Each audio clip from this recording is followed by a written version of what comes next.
देखिए, मैं देशवासियों को बधाई दूंगा कि 75 साल में पहली बार एक ऐसा प्रधानमंत्री चुना कि इन्होंने भारत के नहीं पूरी दुनिया के लोगों के आस्था का जो केंद्र था उस राम मंदिर बनाने में उन्होंने महत्वपूर्ण भूमिका बनाई और उसके प्राण प्रतिष्ठा में खुद उद्घाटन के लिए आ रहे हैं। इससे पहले किसी प्रधानमंत्री में हिम्मत नहीं थी कि कभी राम अयोध्या में आके दर्शन कर ले या उस पर कोई टिप्पणी कर ले।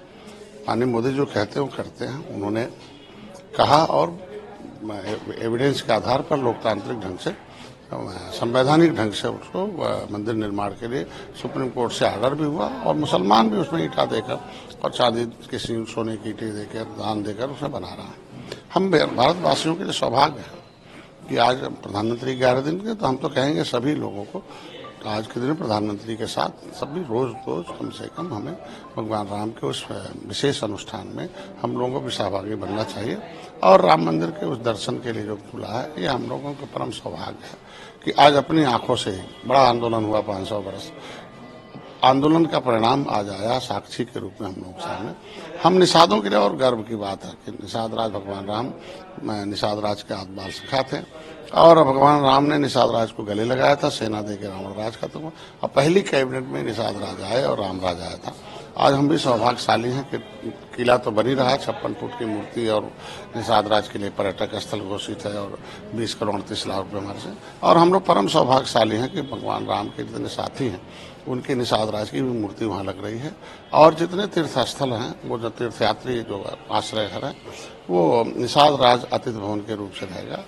और एक निषाद के वंशज के घर माझी परिवार कितने दर्द में मुगलों अंग्रेजों पिछली सरकारों के से दर्द को देखते हुए आज माझी परिवार को सबसे पहले उन्होंने निमंत्रण दिया है। तो इसलिए मेरा देश 18% आबादी मछुआरों की लगभग देश के लोग आज मोदी जी को बधाई देते हैं और उन्हें तरफ आभार प्रकट करते हैं। जहाँ एक तरफ इतना बड़ा कार्यक्रम को लेकर के मना कर रहे हैं कि हम उसमें शामिल नहीं होंगे, वहीं दूसरी तरफ उनके जो प्रदेश अध्यक्ष अजय राव वो कह रहे हैं हम 15 जनवरी को अयोध्या जाएंगे और सरयू में स्नान करेंगे, उसका दर्शन करेंगे। देखिए, ये सब तुष्टिकरण नीतियों वाले हैं और इन लोग हारे हुए जो हैं जिसकी जनता जनार्दन होती है और जनता जज होती है और जनता ने फैसला ले लिया कि ऐसे तुष्टिकरण नीति वाली सत्ता को नहीं आने देना है। तो आज के दिन में उन लोगों ने आखिर इन्हीं लोगों ने तो उसको विवाद करके रखा था। एक विशेष वर्ग को खुश करने के लिए यह लोग आज उस निमंत्रण में नहीं जा रहे हैं, क्योंकि राम तो सबके हैं, चाहे जाए चाहे न जाए, लेकिन निमंत्रण पर इन्हें राजनीति नहीं करनी चाहिए। इसके साथ चलेंगे क्या उसमें अभी तक कुछ अपडेट आई है, किस तरह की सीट बंटवारे रहेंगे या आप एनडीए के तक शामिल है, उसमें किस तरह की सीट बंटवारे? हम लोग देखिए एनडीए में जो 39 पार्टियां हैं वो सीट नहीं जीत के लिए आए हैं कि फिर से जीतेंगे, मोदी जी को प्रधानमंत्री बनाएंगे, भारत को विश्वगुरु बनाएंगे, अर्थव्यवस्था को 5वें से 3रे नंबर पर लाएंगे और जीत के लिए है कि फिर से जन कल्याणकारी नीतियां। इसलिए हम लोग अलग अलग कोई काम नहीं करते हैं और जब बड़े भाई भारतीय जनता पार्टी तो हम लोग छोटे भाइयों की चिंता नहीं। लेकिन इतना जरूर कहूंगा कि निषाद पार्टी अपनी जब आई है सपा बसपा एक हो गई 2019 में, फिर भी एक ऐतिहासिक जीत हमने दिया है। 2022 दिया है, 2023 दिया और आगे 2024 में भी ये मछुआ समुदाय मोदी के साथ रहेगा। हमने उत्तर प्रदेश में 39 या 37 ऐसे लोकसभा जहां 3 लाख से ऊपर वोट हैं। आज के दिन में हमारे पास सभी जगहों पर 1 से 1.5 लाख वोट हैं नदियों के किनारे। आज एक अच्छी आबादी है तो हम लोग खड़े हैं। इसलिए यही वोट सपा बसपा कांग्रेस को जाता था, तब वो सत्ता में थे, उनसे हट गया इसलिए कि इनके साथ धोखा दिया। और आज मोदी जी योगी जी की नीतियां बनाई हैं। प्रधानमंत्री मत्स्य संपदा योजना है, मछुआ कल्याण कोष की है, मुख्यमंत्री संपदा योजना है, सामूहिक दुर्घटना बीमा है, इनके फिशरीज क्रेडिट कार्ड है, मछुआ कल्याण कोष है। तो ये सारे नीति बनाकर इनको विकास की मुख्यधारा में लाया जा रहा है। इसके साथ ही भारत जो पूर्वोत्तर भारत जो न्याय यात्रा में शामिल होने के लिए आमंत्रित किया और विकास के दावों को चुनौती दी। जिसने कुछ देश को तोड़ रखा हो, जिसके समय में भारत पाकिस्तान का बंटवारा हुआ हो, पहले वो अपने कार्यकर्ता अपने पार्टी के लोगों को जोड़ लें, क्योंकि जब नीतियां किसी पार्टी की होती हैं तो उसके साथ उसके लोग जुड़े रहते हैं। तो जनता ने इसीलिए छोड़ दिया उन्हें कि जनता से वो लोग दूर हो गए।